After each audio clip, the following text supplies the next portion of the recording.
அன்பார்ந்த மாணவர்களே, உங்கள் அனைவருக்கும் வணக்கம். மீண்டும் ஒரு முறை உங்கள் அனைவரையும் தொலைக்காட்சி நிகழ்ச்சியில் சந்திப்பதில் பெருமகிழ்ச்சி அடைகிறேன்.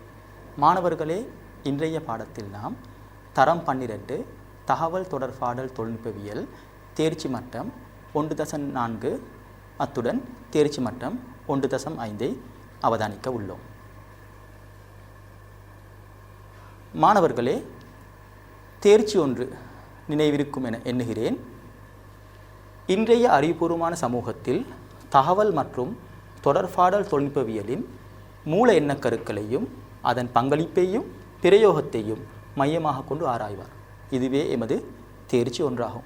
இதில் இன்று நாம் தேர்ச்சி மட்டம் 1.4 கணினி முறைமை ஒன்றின் அடிப்படை கூறுகளை தெரிவு செய்து வகைப்படுத்துவார் என்ற தேர்ச்சி மட்டத்தை அவதானிக்க உள்ளதுடன் தொடர்ந்து தேர்ச்சி மட்டம் 1.5 தரவு முறைவழியாக்களின் செயற்பாடுகளை பகுப்பாய்வு செய்வார் என்ற தேர்ச்சி மட்டத்தையும் அவதானிக்க உள்ளோம். மாணவர்களே, உங்களுக்கு ஞாபகத்தில் இருக்கும் தேர்ச்சி மட்டம் 1.4 வன்பொருள் கூறுகளை நாம் சென்ற பாடத்தில் அவதானித்தோம். இன்றைய பாடத்தில் அதன் தொடர்ச்சியான விடயங்களை அவதானிப்போம். மாணவர்களே, இன்றைய முதலாவது கற்றல் பேறு கணினி மென்பொருள்களை வரையறை செய்வதுடன் வகைப்படுத்துவார். அடுத்ததாக தனியுரிமை மற்றும் திறந்த மூல மென்பொருள்களை வேறுபடுத்துவார். அத்துடன் தனியுரிமை மென்பொருள்களினதும் திறந்த மூல மென்பொருள்களினதும் அனுகூலங்களையும் பிரதிகூலங்களையும் விவரிப்பார். அதனுடன் தகவல் தொடர்பாடல் தொழில்நுட்பத்தின் செயற்பாட்டுடன் கூடிய தகவல் முறைமையொன்றின் மனித செயற்படுனர்களின் வகைப்பாகத்தினை இனங்காண்பார். அதே நேரம் தேர்ச்சி மட்டம் 1.5 கற்றல் பேறுகளாவன தரவு முறைவழியாக்கல் படிமுறைகளை பட்டியல்படுத்தி சுருக்கமாக விவரிப்பார். தரவு சேகரித்தல் முறைகளை இனங்காண்பார்.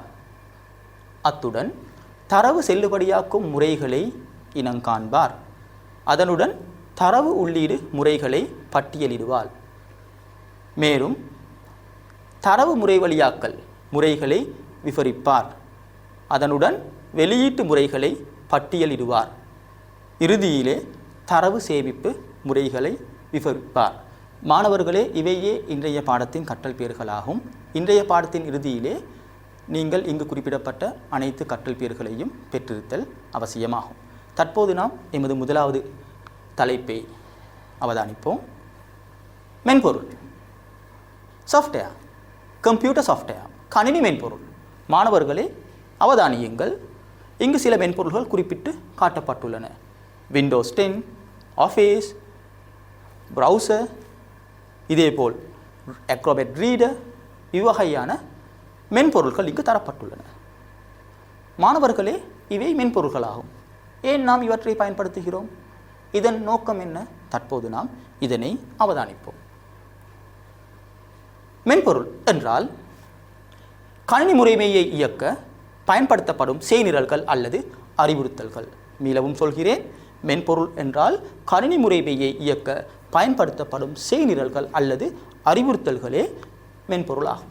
Software, computer software, programs or instructions used to operate the computer system. மாணவர்களே, இதுவே மென்பொருளுக்கான வரைவிலக்கணமாகும்.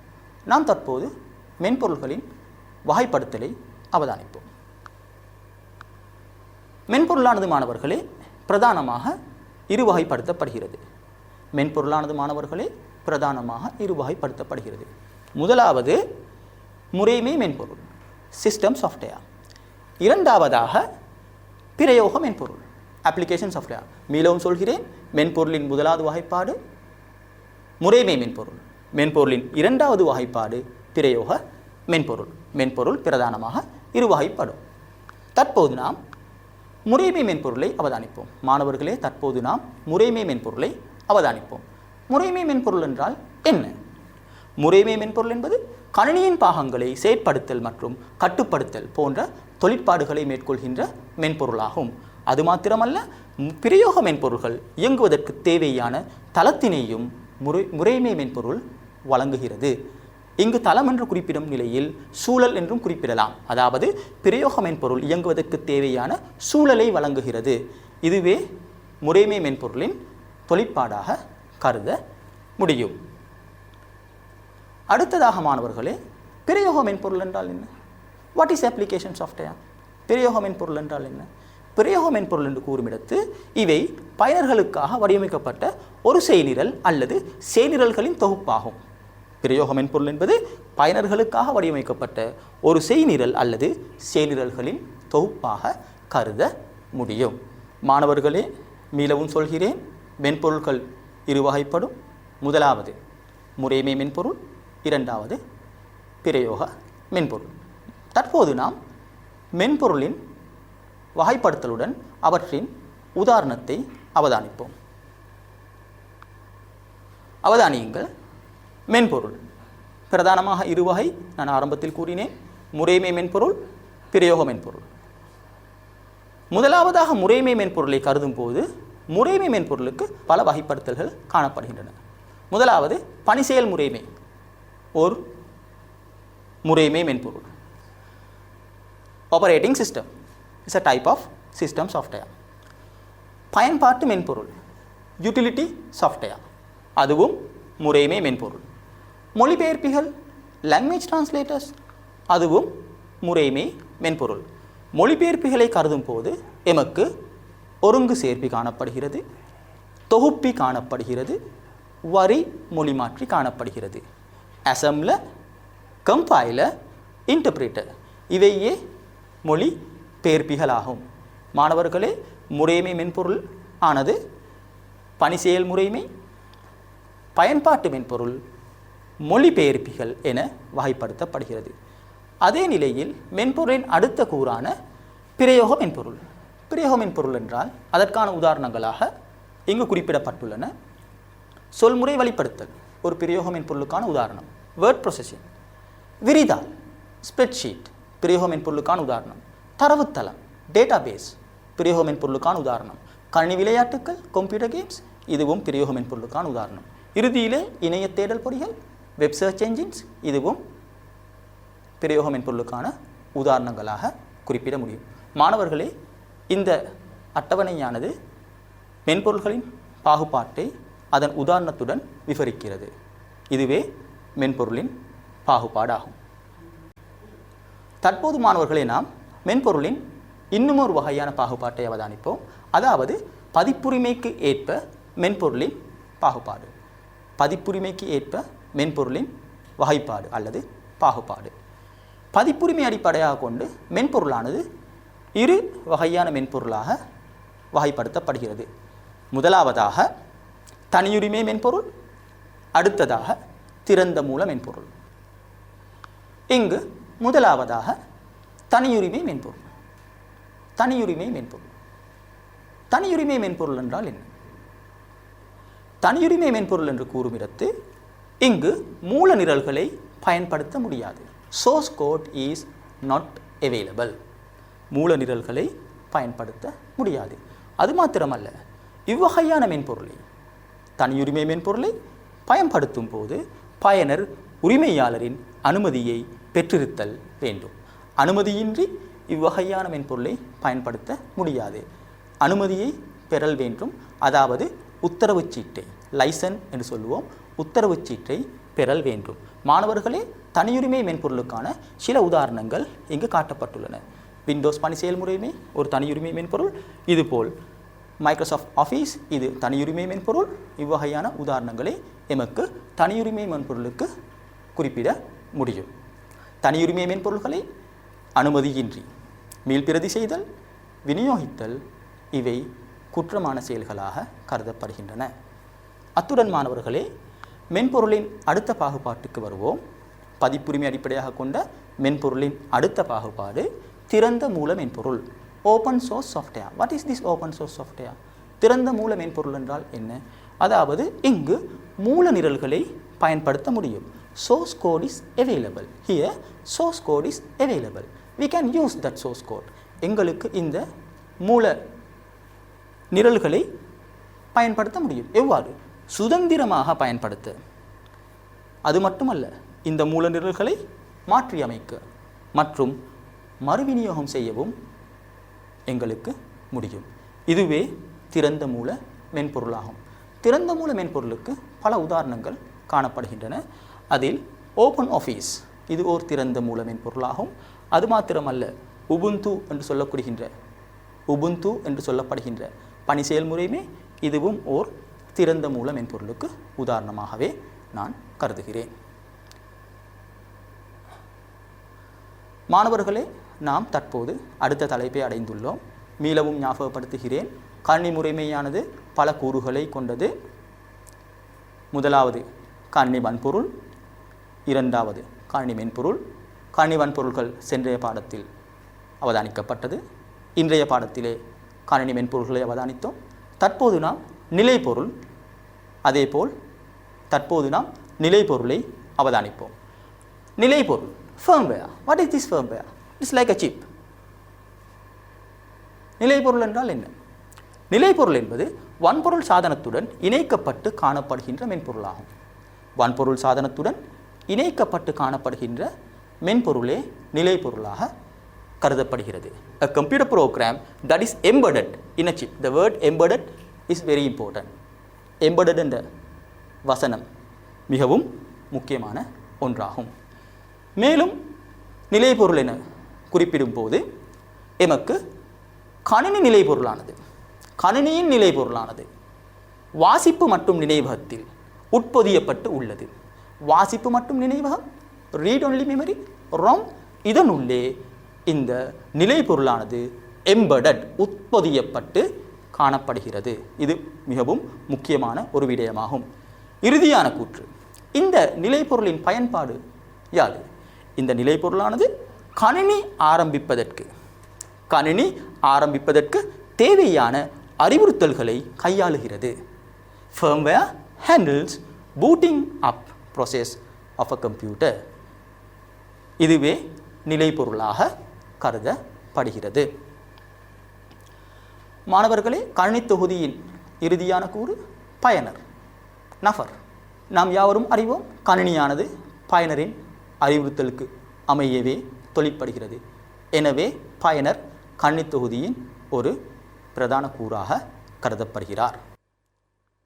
மாணவர்களே, நாம் தேர்ச்சி 1-4 நிறைவு செய்து தற்போது தேர்ச்சி 1-5 ஆரம்பிக்க உள்ளோம். தேர்ச்சி 1-5 முதலாவதாக நாம் தரவு முறைவழியாக்கல் வட்டம், டேட்டா ப்ராசஸிங் சைக்கிள், இதனை அவதானிக்க உள்ளோம்.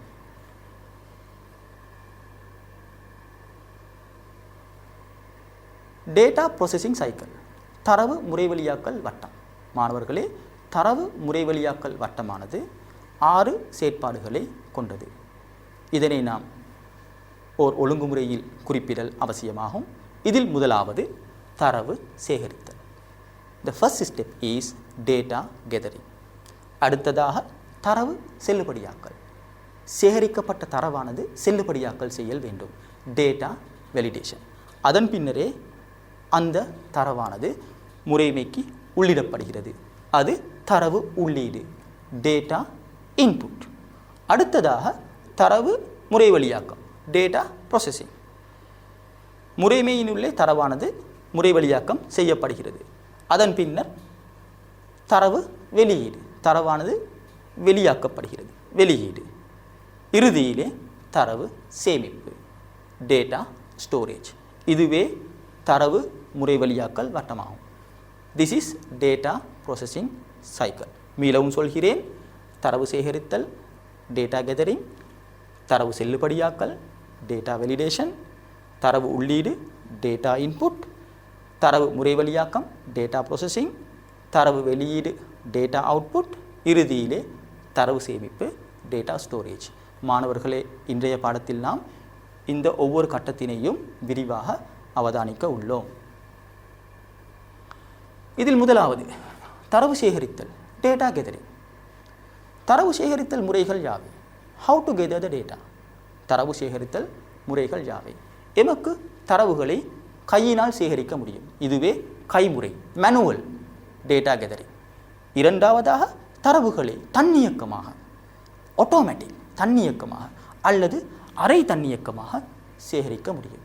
இதுவே அரை தன்னியக்க மற்றும் தன்னியக்க முறை, semi automated and automated methods. மீளவும் சொல்கிறேன், தரவு சேகரித்தல் முறைகளாவன கைமுறை தரவு சேகரித்தல், அரை தன்னியக்க மற்றும் தன்னியக்க முறை தரவு சேகரித்தல். தற்போது மாணவர்களை நாம் முதலாவது கைமுறை தரவு சேகரித்தல், மேனுவல் டேட்டா கெதரிங். நாம் அவதானிப்போம், கைமுறையில் தரவு சேகரித்தல் நுட்பங்கள் யாவை, எவ்வாறு கைமுறையினால் தரவுகளை சேகரிப்பது. முதலாவதாக நேர்காணல், இன்டர்வியூ மூலம் தரவுகளை சேமிக்கலாம். அடுத்ததாக வினாக்கொத்து மூலம் தரவுகளை சேகரிக்கலாம். அதேபோல் அப்சர்வேஷன், அவதானிப்பதன் மூலமாகவும் தரவுகளை சேகரிக்கலாம். மீளவும் சொல்கிறேன், நேர்காணலின் மூலம் தரவுகளை சேகரிக்கலாம். நேர்காணல், ஒரு நபரை நேர்காணல் செய்து தரவுகளை சேமிக்கலாம். அல்லது வினாக்கொத்து, வினாக்களை வழங்கி அதன் மூலமாக தரவுகளை சேகரிக்கலாம். வினாக்கொத்து மூலம் தரவு சேகரிக்கப்படும் நிலையில் நம்பகமான தரவுகள் சேகரிக்கப்பட வாய்ப்புண்டு. அதே நேரம் அவதானிப்பதன் மூலமாகவும், நாம் அவதானிப்பதன் மூலமாகவும் தரவுகளை சேகரிக்க முடியும். மாணவர்களை இவையே கைமுறை தரவு சேகரித்தல் நுட்பங்களாக கருதப்படுகின்றன. அடுத்ததாக அரை தன்னியக்க மற்றும் தன்னியக்க தரவு சேகரித்தல் நுட்பங்கள் அல்லது தொழில்நுட்பங்கள்.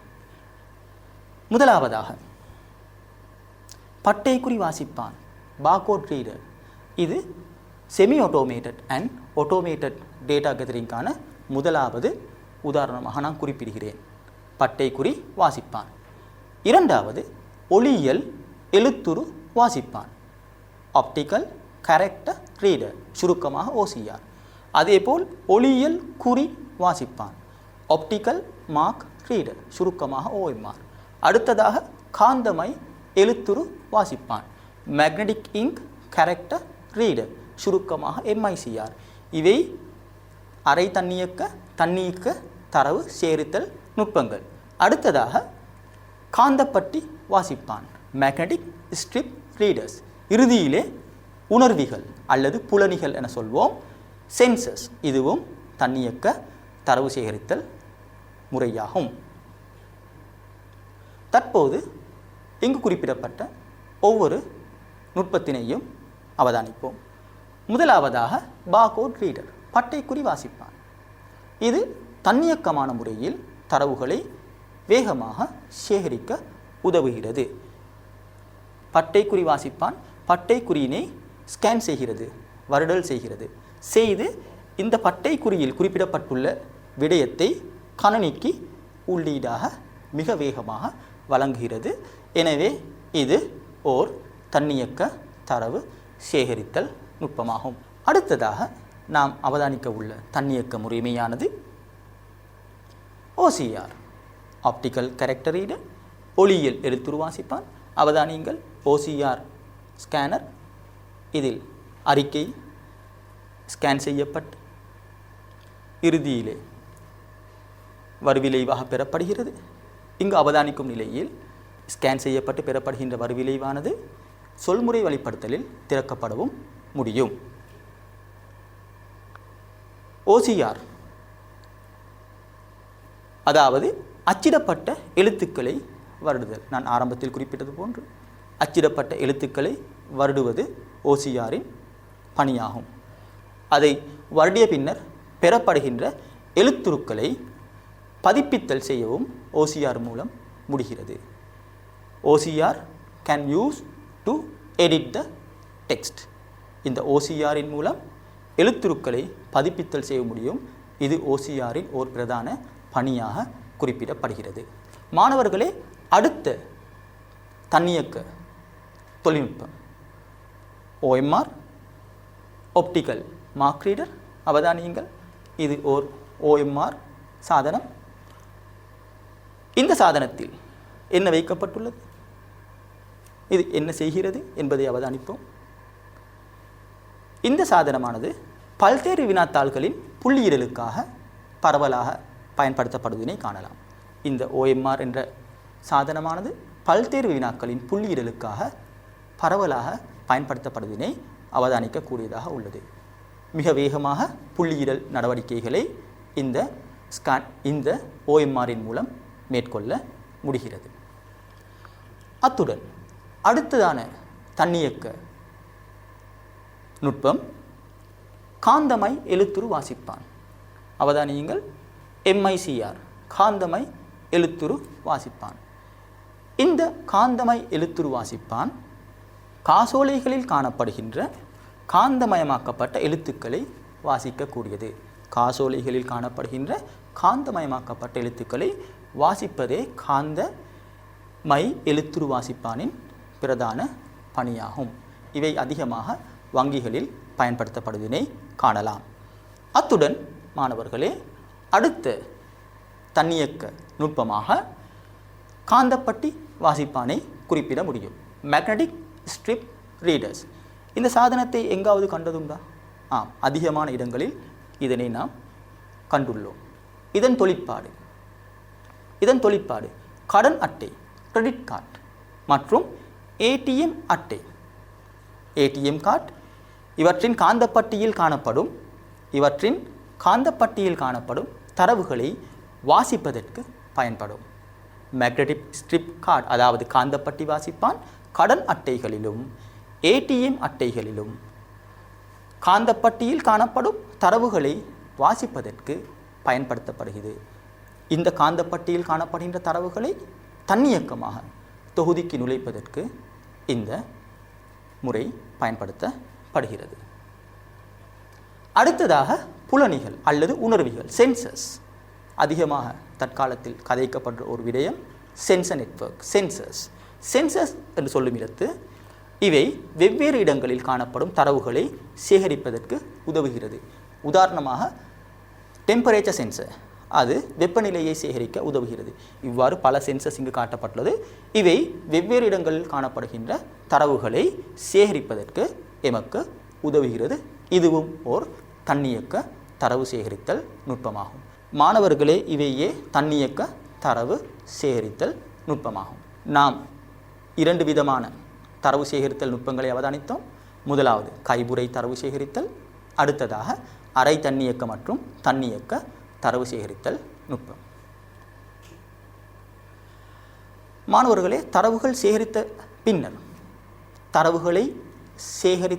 பின்னர் நாம் அதனை செல்லுபடியாக்கல் வேண்டும். Data validation is very important. தரவு செல்லுபடியாக்கல் மிகவும் இன்றியமையாத ஒன்றாகும். ஏனெனில் எம்மால் சேகரிக்கப்பட்ட தரவானது எந்த அளவு திருத்தமானது என்பது எமக்கு தெரியாது. தரவுகள் சில சந்தர்ப்பத்தில் திருத்தமின்றி காணப்பட வாய்ப்புண்டு. தரவுகளை செல்லுபடியாக்கல் எனும் படிமுறைக்கு உட்படுத்துவதன் மூலம் அதன் திருத்தத்தை உறுதிப்படுத்த முடியும்.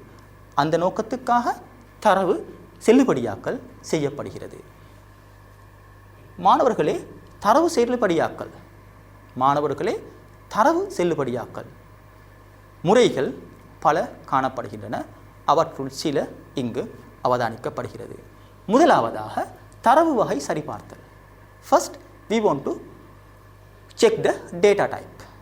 முதலாவதாக தரவு வகை சரிபார்த்தல். அவதானிங்கள் மாணவர்களே, இது ஒரு ஆன்லைன் ஃபார்ம். இதில் திகதி கேட்கப்படுகிறது, டேட். இது திகதி வகையை கொண்டதாக காணப்படல் வேண்டும். ஆனால் இங்கு ஏதோ சில எழுத்துக்கள் தட்டச்சிடப்பட்டுள்ளன. இது பொருத்தமற்ற தரவு வகை. இந்நிலையில் நமக்கு இதனை இங்கு சேமிக்க முடியாது. ஏனெனில் தரவுக்காக பொருத்தமற்ற ஒரு தரவு வகை வழங்கப்பட்டுள்ளது. ஏனெனில் திகதிக்காக ஒரு பொருத்தமற்ற தரவு வகை வழங்கப்பட்டுள்ளது. எனவே தரவு வகை சரிபார்த்தலில் நாம் சரியான தரவு வகை முறைமைக்கு உள்ளீடு செய்யப்பட்டுள்ளதா என்பதை சரிபார்க்கிறோம். அதாவது குறித்த புலத்திலே நியூமரிக், அதேபோல் டெக்ஸ்ட், டேட், கரன்சி போன்ற சரியான தரவு வகைகள் நுழைக்கப்பட்டுள்ளதா என்பதை சரிபார்ப்பதே இந்த தரவு வகை சரிபார்த்தலின் பிரதான பணியாகும். அடுத்ததாக வரவு சரிபார்த்தல், பிரசன்ஸ் செக். அவதானியுங்கள், இந்த படிவத்திலே ஃபர்ஸ்ட் நேம், இங்கு ஒரு ஸ்டார் அடையாளம் சிவப்பு நிறத்தில் காட்டப்பட்டுள்ளது. ஒரு புலம் இது குறிப்பிடுகிறது ஃபர்ஸ்ட் நேம் என்பது அத்தியாவசியமாகும். இந்த படிவத்தை பூர்ணப்படுத்தும் நிலையில் ஃபர்ஸ்ட் நேம் அத்தியாவசியமாக வழங்கப்படல் வேண்டும். இதுவே தரவு வகை சரிபார்த்தல். இங்கு நாம் முதல் பெயரை வழங்காமல் இந்த படிவத்தை சேமிக்க முடியாது. இதுவே வரவு சரிபார்த்தலின் பிரதான அங்கமாகும். அதாவது அத்தியாவசிய தரவு உள்ளிடப்பட்டுள்ளதா என்பதை சரிபார்க்கும். வரவு சரிபார்த்தல் அத்தியாவசிய தரவு உள்ளிடப்பட்டுள்ளதா என்பதை சரிபார்க்கிறது. அடுத்த தரவு செல்லுபடியாக்கல் நுட்பம் வீச்சு சரிபார்த்தல். மாணவர்களே, மூன்றாவது தரவு செல்லுபடியாக்கல் நுட்பத்தை நாம் அவதானிப்போம். வீச்சு சரிபார்த்தல். இங்கு அவதானியுங்கள், இந்த படிவத்திலே வயது ஏஜ் 18 வழங்கப்பட்டுள்ளது. ஆனால் குறிப்பிடப்பட்டுள்ளது age must be between 30 and 40. அதாவது ஒரு வீச்சு 30 to 40 ஒரு வீச்சு தரப்பட்டுள்ளது. எனவே எம்மால் உள்ளிடப்படுகின்ற தரவானது இந்த வீச்சியினுள் காணப்படணும். எனவே எம்மால் உள்ளிடப்படுகின்ற தரவானது இந்த வீச்சியினுள் காணப்படல் வேண்டும். நாம் உள்ளிட்டிருக்கிறோம் வீச்சுக்கு அப்பாற்பட்ட ஒரு தரவை. வீச்சு சரிபார்ப்பானது குறித்த வீச்சிலே தரவு உள்ளிடப்பட்டுள்ளதா என்பதை சரிபார்க்கிறது. எனவே மாணவர்களே, இங்கு வயதுக்காக 30 தொடக்கம் 40 வரையுள்ள வயதுகளை எமக்கு வழங்க முடியும். அத்துடன் இதற்கான இன்னும் ஒரு உதாரணமாக நான் உங்களுக்கு குறிப்பிடுகிறேன். ஐசிடி பாடப்புள்ளி, அது புள்ளி வீச்சு 0 தொடக்கம் 100 வரை புள்ளி வீச்சு காணப்பட வாய்ப்புண்டு. எனவே புள்ளி என்று வருமிடத்து அதிலும் வீச்சு சரிபார்ப்பு மேற்கொள்ளப்படுகிறது. அத்துடன் மேலும் வீச்சு சரிபார்த்தல் விடயங்களாவன நான் முன்னர் குறிப்பிட்டது போன்று தரவு குறித்த வீச்சினுள் காணப்படுவதனை உறுதி செய்தல். வீச்சு சரிபார்ப்பு தரவானது குறித்த வீச்சினுள் காணப்படுகிறதா என்பதை உறுதி செய்கிறது. அதே நிலையில் இது எண்கள், திகதி, நேரம், நாணயம் என்பவற்றுக்கு மிக பொருத்தமானது.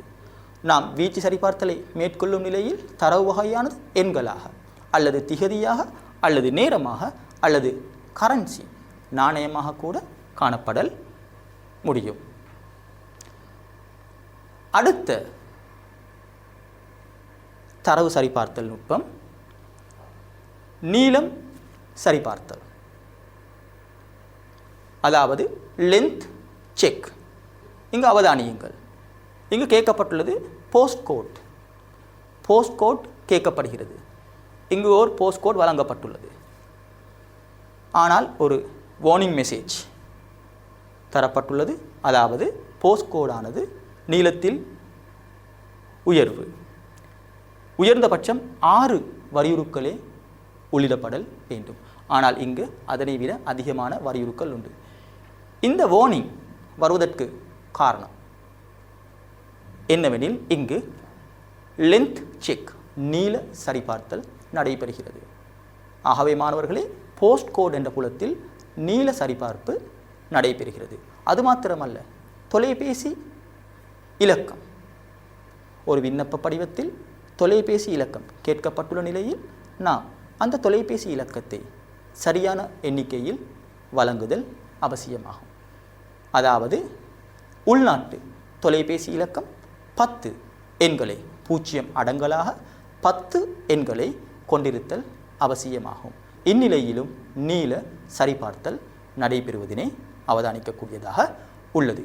அதாவது நீள சரிபார்த்தலில் சரியான எண்ணிக்கையை கொண்ட வரியுருக்கள் முறைமைக்கு உள்ளீடு செய்யப்பட்டுள்ளதா என்பதை சரிபார்க்கிறது. சரியான எண்ணிக்கையை கொண்ட வரியுருக்கள் முறைமைக்கு நுழைக்கப்பட்டுள்ளதா என்பதே இங்கு சரிபார்க்கப்படுகிறது. மாணவர்களே, இவையே தரவு செல்லுபடியாக்கல் நுட்பங்களாக நாம் இன்று ஆராய்ந்தோம்.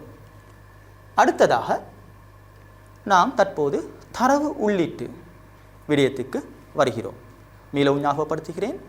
தரவு முறைவழியாக்கல் வட்டத்திலே முதலாவது தரவு சேகரித்தல், இரண்டாவது தரவு செல்லுபடியாக்கல், மூன்றாவது தரவு உள்ளீடு.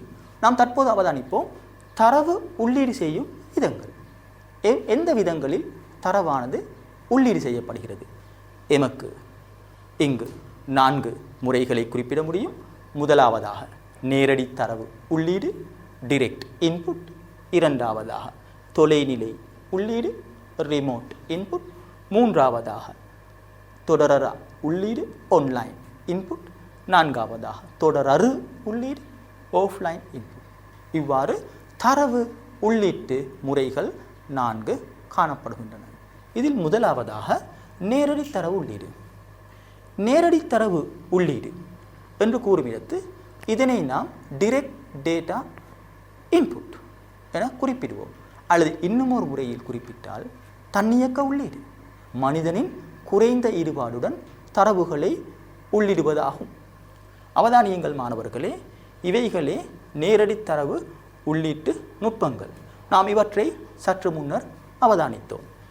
மேக்னெட்டிக் ஸ்ட்ரிப் ரீடர் கடன் அட்டை அதே நேரம் ஏடிஎம் அட்டைகளில் தரவுகளை வாசிக்கிறது. அதேபோல் பார்கோட் ரீடர் பட்டை குறியினை உள்ளீடு செய்கிறது.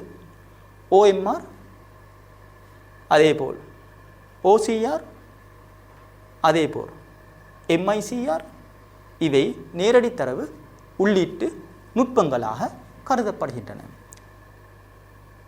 நான் முன்னர் குறிப்பிட்டது போன்று நேரடி தரவு உள்ளீட்டிலே தரவானது பயனரின் தலையீடு இன்றி முறைமையில் நேரடியாக உள்ளீடு செய்யப்படுகிறது. பயனரின் தலையீடு இன்றி முறைமையிலே தரவு நேரடியாக இங்கு உள்ளீடு செய்யப்படுகிறது. அதேபோல் மாணவர்களே, இரண்டாவது உள்ளீட்டு நுட்பம் தொலைநிலை தரவு உள்ளீடு ரிமோட் டேட்டா இன்புட். இந்த ரிமோட் டேட்டா இன்புட் என்றால் என்ன? அவதானியுங்கள். இங்கு தரவு சேமிப்பு ஓரிடத்தில், பரிமாற்றம் இன்னும் ஓரிடத்தில் காணப்படுவதனை அவதானிக்கலாம். அதாவது தொலைநிலை, தொலைவிலான. இங்கு தொலைநிலை தரவு உள்ளீட்டிலே தரவு சேமித்தலும் பரிமாற்றமும் வெவ்வேறு புவி பிரதேசங்களில், வெவ்வேறு புவியியல் பிரதேசங்களில் நடைபெறுகின்றன. தரவு சேமிப்பு, தரவு பரிமாற்றம் இரண்டும் வெவ்வேறான புவி பிரதேசங்களில் நடைபெறுவதே தொலைநிலை தரவு உள்ளீடாக கருதப்படுகிறது. மாணவர்களே, அடுத்த உள்ளீட்டு நுட்பம் ஆன்லைன் டேட்டா இன்புட் தொடரா தரவு உள்ளீடு. தொடரா தரவு உள்ளீடு ஆன்லைன் டேட்டா இன்புட் என கூறுகிறது. இங்கு அவதானியுங்கள், நிகழ்நிலையில் தரவானது உள்ளீடு செய்யப்படுகிறது. அதாவது பரிமாற்றம் நடைபெறும் வேலையிலேயே தரவு உள்ளீடும் நடைபெறுகிறது. உதாரணமாக நாம் தொடரா நிலையில் ஒரு கொடுப்பனவை மேற்கொள்ளும் போது அங்கு நடைபெறுகின்ற அந்த செயற்பாடானது எமக்கு தொடரா தரவு உள்ளீடாக கருத முடிகிறது.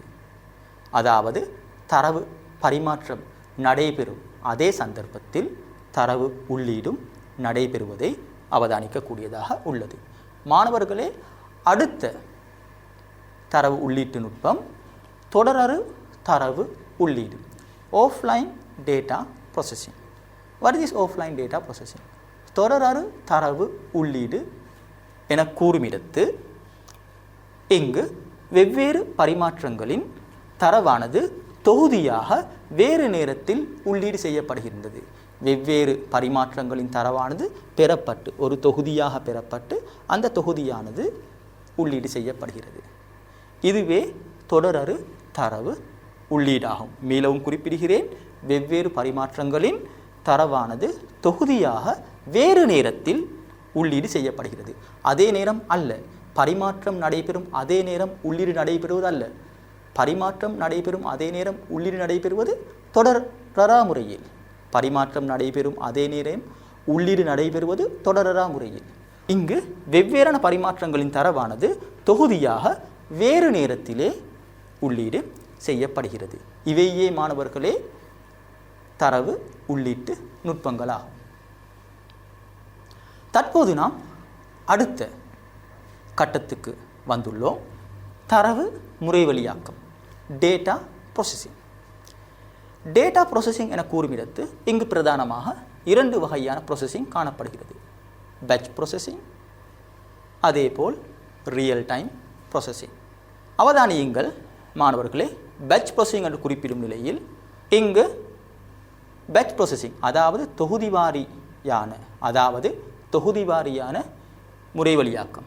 இதில் முறைமைக்கு தரவுகள் வழங்கப்பட்டு இங்கு முறைமைக்கு தரவுகள் வழங்கப்பட்டவுடன் முறைவழியாக்கம் நடைபெறுவதில்லை.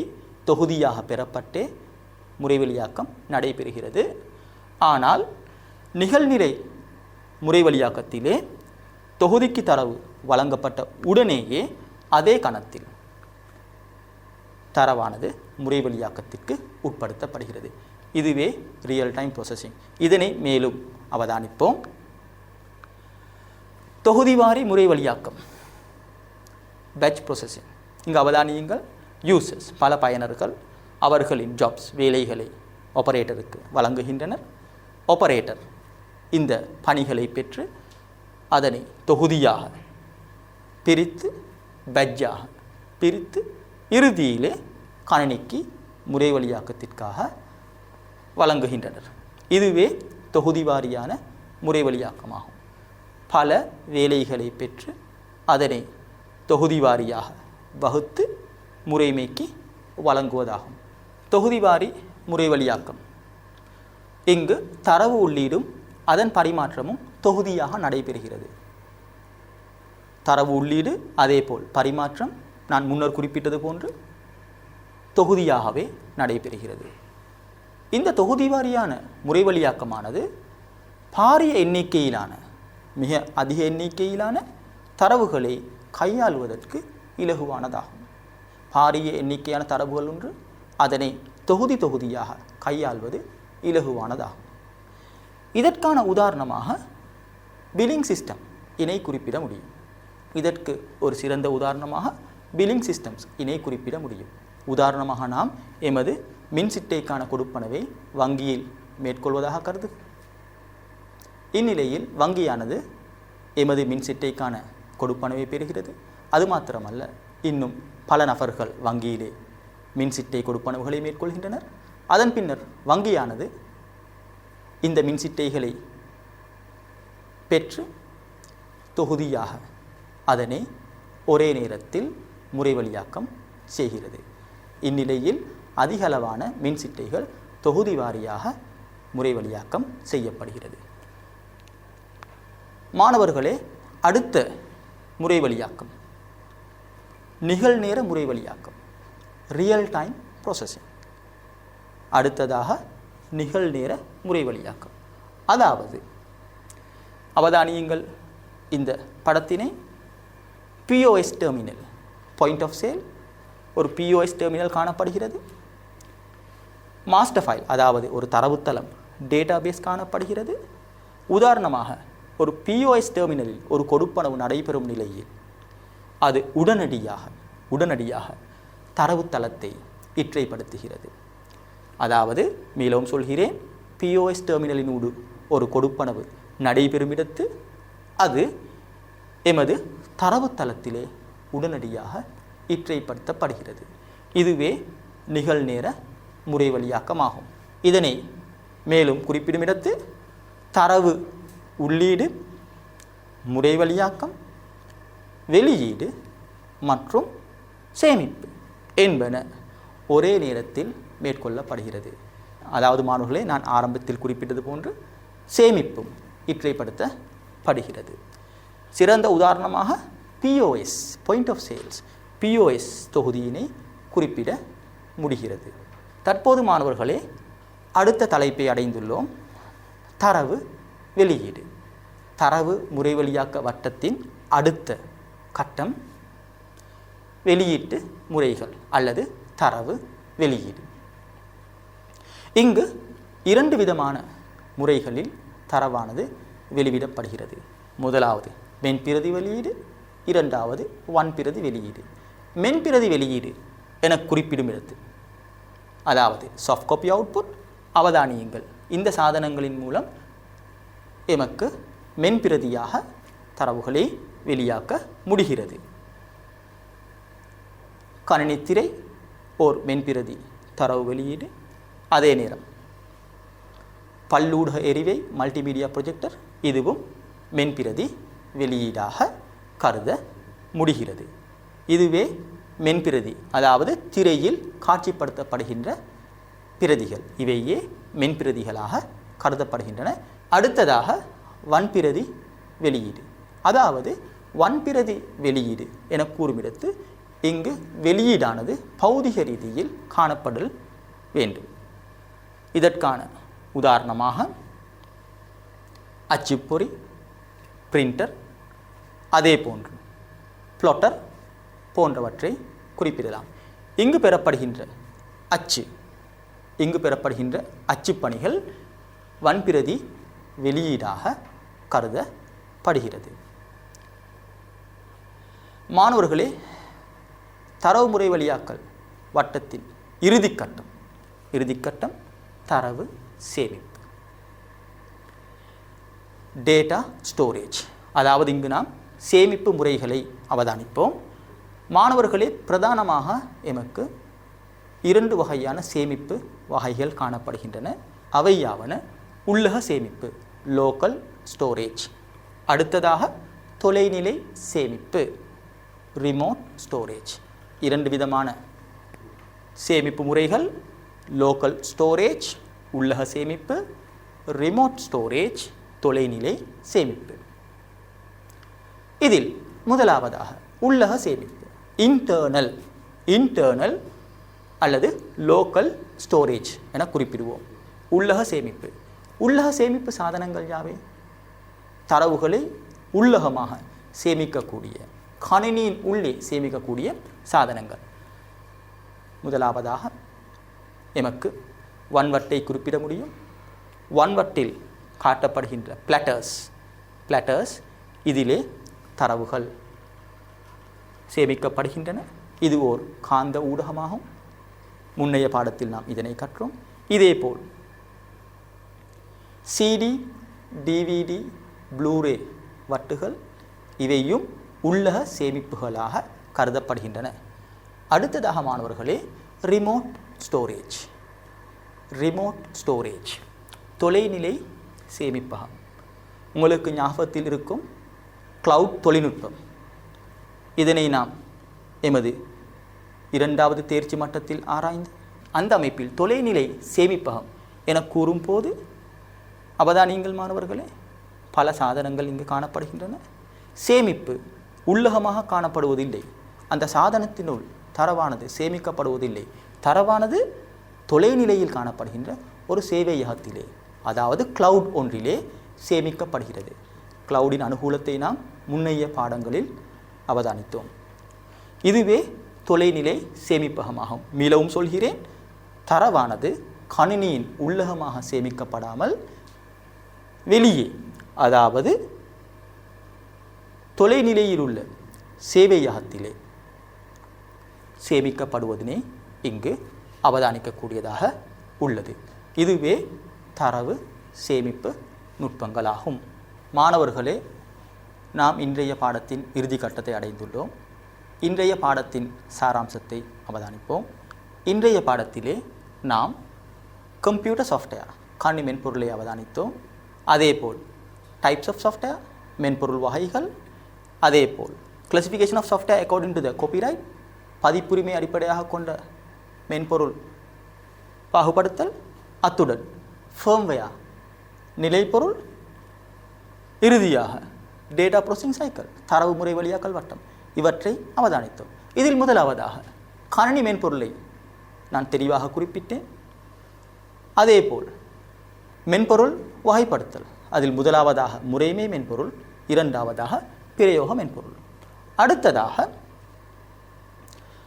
பதிப்புரிமை அடிப்படையாக கொண்ட மென்பொருளின் பாகுபாடு. இங்கு 2 விதமான மென்பொருள்களை அவதானித்தோம். முதலாவது தனியுரிமை மென்பொருள், 2வது திறந்த மூல மென்பொருள். உமக்கு தனியுரிமை மென்பொருள், திறந்த மூல மென்பொருள் இவற்றுக்கிடையிலான வேறுபாடு நன்கு விளங்கியிருக்கும் என எண்ணுகிறேன். அடுத்ததாக மாணவர்களை நிலைப்பொருள், ஃபர்ம்வேரை பற்றி நாம் அவதானித்தோம். கணினி தொகுதியை இயக்குகின்ற ஒரு மென்பொருளாக இதனை குறிப்பிட முடியும். இறுதியிலே மாணவர்களே, நாம் தரவு முறை வழியாக்கல் வட்டம். முதலாவது தரவு சேகரித்தல், இரண்டாவது தரவு செல்லுபடியாக்கல், மூன்றாவது தரவு உள்ளீடு, நான்காவது தரவு முறைவழியாக்கம், ஐந்தாவது தரவு வெளியீடு, இறுதியாக ஆறாவது தரவு சேமிப்பு. இதில் முதலாவது தரவு சேகரித்தல் கைமுறையில் சேகரிக்கப்படலாம், தன்னியக்கமாக அரை தன்னியக்கமாகவும் சேகரிக்கப்படலாம். கைமுறை நுட்பங்கள் நேர்காணல், வினாக்கொத்து, அவதானிப்பின் மூலம் தரவு சேகரிக்கப்படுகின்றன. தன்னியக்க முறைகள் OCR, OMR, MICR இன்னும் பல்வேறுபட்ட நுட்பங்களை நான் குறிப்பிட்டேன். இரண்டாவதாக தரவு செல்லுபடியாக்கல், அதில் தரவு வகை சரிபார்த்தல், வரவு சரிபார்த்தல், நீளம் சரிபார்த்தல், அதேபோல் வீச்சு சரிபார்த்தல் போன்ற நுட்பங்களை அவதானித்தோம். அடுத்ததாக தரவு உள்ளீடு. இங்கு நேரடி தரவு உள்ளீடு, அதேபோல் தொலைநிலை தரவு உள்ளீடு, அதேபோல் தொடரறா தரவு உள்ளீடு, தொடரறு தரவு உள்ளீடு போன்ற உள்ளீட்டு நுட்பங்களை அவதானித்தோம். அதன் பின்னர் தரவு முறைவழியாக்கம் 2 முறையில் அவதானித்தோம். தொகுதி வாரியான முறைவழியாக்கம், இரண்டாவது நிகழ்நிலை முறைவழியாக்கம் என 2 விதமான முறைவழியாக்கத்தை நாம் ஆராய்ந்தோம். அதன் பின்னர் தரவு வெளியீடு, அதுவும் 2 விதமாக காணப்படுகிறது. மென்பிரதி வெளியீடு, அதற்கான சாதனங்கள் அவதானித்தோம். வன்பிரதி வெளியீடு, இதற்கான சாதனங்களையும் அவதானித்தோம்.